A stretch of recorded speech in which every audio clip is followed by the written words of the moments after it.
Hospital एक ऐसी जगह जहां हम प्रॉब्लम के टाइम ये सोच कर जाते हैं कि डॉक्टर कुछ ना कुछ इलाज जरूर कर देंगे। लेकिन एक हॉस्पिटल किसी डॉक्टर के लिए भूतिया जगह बन सकता है, ये किसने सोचा होगा। आज की कहानी हैदराबाद के एक हॉस्पिटल में हुए एक ऐसे ही ट्रू इंसिडेंट पर बेस्ड है, जिसकी कहानी हमारे एक व्यूअर मारवा ने हमें भेजी है। 26 साल की डॉक्टर मारवा सामद एमबीबीएस की इंटर्नशिप के चलते नाइट ड्यूटी के लिए पोस्टेड थी। उसके साथ उसकी दो बैचमेट्स नव्या और रफिया भी नाइट शिफ्ट के लिए हॉस्पिटल में थे। क्लासेस के दौरान उन्होंने लोअर बेसमेंट के एक हॉन्टेड रूम के बारे में बहुत सुना था। कहते हैं वहां पहले साइकियाट्रिक वार्ड हुआ करता था, लेकिन एक आदमी के वहां सुसाइड करने के बाद वहां कुछ अजीबोगरीब घटनाएं होने लगी, जिसकी वजह से उस वार्ड के सारे रूम्स और बेसमेंट को लॉक कर दिया गया था। वहां किसी को भी जाने की इजाजत नहीं थी और चाबियां बस सिक्योरिटी गार्ड अहमद चाचा के पास रहती थी। मारवा, नव्या और रफिया तीनों भी अभी यंग इंटर्न्स थे और डिलिजेंटली पढ़ाई के साथ साथ कुछ ना कुछ शरारत भी करते रहते थे। उस रात हॉस्पिटल में ज्यादा पेशेंट्स नहीं थे, तो उन्होंने सोचा क्यों ना आज लोअर बेसमेंट जाकर उस जगह की तफ्तीश की जाए। तीनों ने किसी तरह अहमद चाचा से छुपकर चाबी ली और बेसमेंट की तरफ चल दिए। सीढ़ियों तक पहुंचते ही एकदम अंधेरा देख नव्या घबरा गई और उसने सबको वापस चलने के लिए कहा, लेकिन कोई नहीं माना। जैसे जैसे वो सीढ़ियां उतर रहे थे, नव्या की घबराहट बढ़ती जा रही थी, लेकिन उसे कोई डरपोक न समझे, ये सोचकर उसने कुछ नहीं कहा।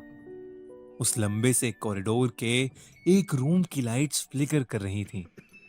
तीनों घबराते हुए रूम तक पहुंचे।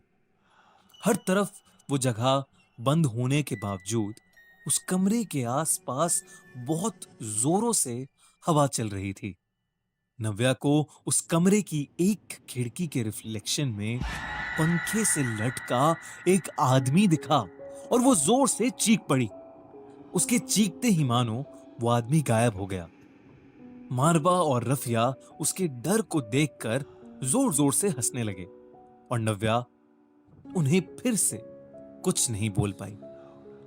वो दोनों कमरे के और अंदर जाने लगे, लेकिन नव्या को अचानक बहुत ज्यादा ठंड लगने लगी और वो कमरे के बाहर चली गई। कमरे के बाहर जाते ही नव्या को ऐसा लगा कि किसी ने उसका पैर पकड़ लिया हो और वो जोर से चीखी। इससे पहले कि मारवा और रफिया कुछ कर पाते, उन्होंने देखा कि एक डरावना सा आदमी नव्या को घसीटते हुए कॉरिडोर के एंड तक ले जा रहा है। वो नव्या की तरफ भागे, लेकिन उस रूम का दरवाजा बंद हो गया और मारवा और रफिया उस रूम से बाहर नहीं निकल पा रहे थे। अचानक सारी लाइट्स बंद हो गईं। उन्होंने वापस दरवाजा खोलने का ट्राई किया तो वो आसानी से खुल गया।